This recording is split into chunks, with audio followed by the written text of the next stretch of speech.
Is the news on top of the hour. Live from our studio in Georgetown. Kaieteur Radio, 99.1 FM.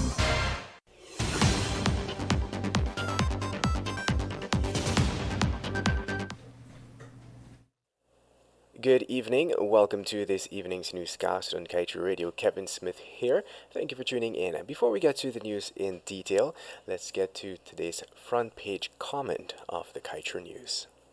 Exxon has little respect or regard for our people. Yet the company has the temerity to claim that it is working in the best interest of us. They want us to accept that they are only continuing production because of their concern for us in light of the financial effects of the COVID-19 pandemic. This fake concern for us is part of Exxon's justification for the ongoing and uncontrolled damage to our environment as a result of the company's flaring. It is a lame excuse. Exxon is not doing us any favors. The company is acting on its own greed and its own interest. It needs Guyana to restore its profitability. This concern for our well-being is contrived. Exxon is treating us as fools and dunderheads. Exxon has not suddenly developed a conscience. It can hardly claim to care about the welfare of Guyanese while it continues to poison the air, which we breathe, with its flaring of natural gas. But Exxon can dare attempt such an insult on our collective intelligence because our leaders have allowed this. Our leaders are conniving with the oil companies to plunder our resources. And all the while, they are joining with them to make us feel that the oil companies care for us. Yes, and now let's tell you, ExxonMobil Guyana's government and public affairs advisor, Janelle Prasad, said that the company has ordered a new flash gas compressor, which is expected to arrive later this year. Her comment followed questions on ExxonMobil's enforcement of provisions in the Liza Phase 1 environmental permit, which require equipment sparing. The company had flared gas all year in 2020, but is only now reporting an order of a new third-stage compressor after its equipment failed for the third time. Article 313 of the Liza Phase 1 environmental permit states efforts should be made to prevent equipment breakdowns and plant upsets, which could result in flaring, and provisions should be made for equipment sparing and plant turn-down protocols where practical. And now let's tell you, Guyana's pockets would bleed tremendously if an oil spill or any other disaster should occur at any of ExxonMobil's approved projects. This is because the country remains without comprehensive insurance coverage from Stabroek Block operators, ExxonMobil, Hess, and Sinok Nexen.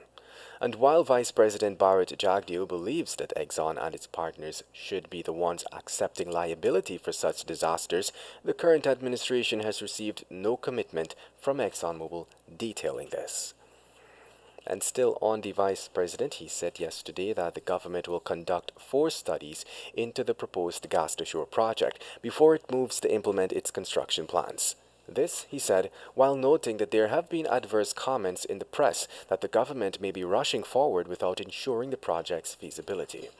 The project would utilize associated gas from ExxonMobil's Liza Phase 1 project, which has been in operation since December 2019. ExxonMobil Guyana President Alistair Routledge has said that the company can bring as much as 50 million cubic feet of gas to shore per day, more than Guyana needs. And moving on, more than $200 million earned from oil revenues currently sits in Guyana's Natural Resource Fund, or NRF, with the most recent payment made back in January. This was disclosed by the Vice President himself during his most recent press briefing, which was held on Tuesday. He relayed that in total, $206.6 million, which is 43.1 billion Guyana dollars, is currently in Guyana's NRF. That figure also included the latest royalty payment of $8.3 million received last month. In other news, relatives have confirmed that the body of their loved one, Alwyn Joseph, of number 65 Village, Upper Quarantine, was discovered on the number 60 foreshore. There were no marks of violence based on what was seen during the identification of the body. According to police, the body was found just around 6 hours 25 this morning by authorities who were searching the waters for 3 missing persons.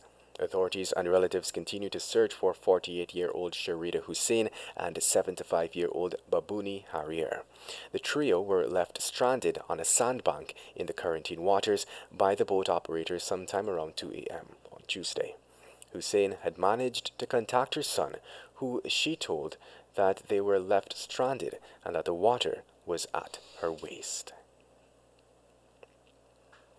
And now let's tell you, 3 brothers are in custody for the murder of 20-year-old Bell West resident Emmanuel Solomon and are expected to be charged. The post-mortem examination revealed that Solomon was stabbed 17 times, one of which was the fatal stab wound to the heart. The suspects are aged 26, 23, and the other below 18 years. Solomon was stabbed to death by the 3 suspects on Saturday last in front of his Bell West West Bank Demerara home, allegedly because of an 8-month-old grievance over a football game. Investigations are ongoing. In other news, 2 days after the death anniversary of national cyclist Jude Bentley, former GDF Chief of Staff Gary Best had his second charge dismissed against him. Best was set free of the DUI charge by Senior Magistrate Clive Nurse in the Georgetown Magistrates Court. In handing down his ruling, Senior Magistrate Nurse stated that the prosecution failed to prove the key elements of the charge, and as such, Best's lawyer's no-case submission was upheld by the magistrate and the matter was dismissed. Best had denied the charge, which stated that on February 8, 2020, at Clive Lloyd Drive in Georgetown, he drove a motor vehicle while his blood alcohol level was at 0.85 micrograms. And finally, let's tell you, President Irfan Ali announced today that the first batch of COVID-19 vaccines has arrived. He stated that of the 1,500 doses received, 100 will go to CARICOM Secretariat, and the remaining 1,400 doses will go exclusively to our frontline workers. The vaccines were given by Barbados, and Ali thanked their Prime Minister, Mia Mottley, for sharing the doses, which were given from their first batch of vaccines. And that brings us to the end of this evening's newscast. I am Kevin Smith. Thank you for listening. Coming up next at 19 hours 20 is The Glenn Lal Show. Tell it as it is.